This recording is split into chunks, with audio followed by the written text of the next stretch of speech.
আসসালামু আলাইকুম ফ্রেন্ড। তো আজকে দেখতেই পাচ্ছ সিটের রাউন্ডগুলো বানাচ্ছি, এগুলো 6 ইঞ্চি করে বানিয়েছি। আর তারপরে চলে এলাম পাইপ লেভেল করতে। লেভেল করার পর সিটগুলো এবার কলমের মধ্যে ফিট করব, ফিট করে বেঁধে কলমগুলো ঢালবো।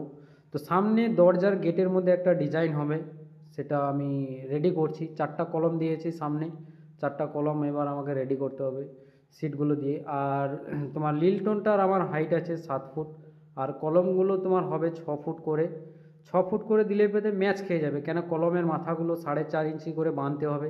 তারপরে একটা 6 ইঞ্চি গুটকার মতন ঢালাই হবে।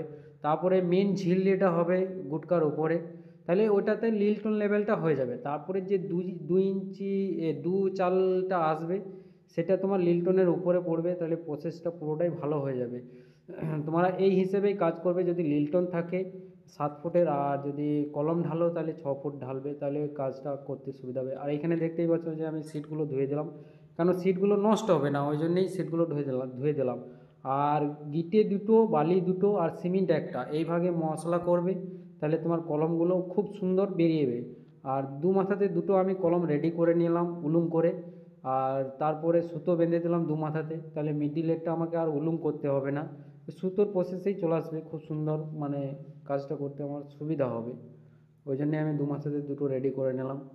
তো দেখতেই পাবে পুরো কাজটা যে কীভাবে বানিয়েছে, আমি পুরো ঝিল্লিটাও দেখতে পাবে। আজকের মতন এখানেই।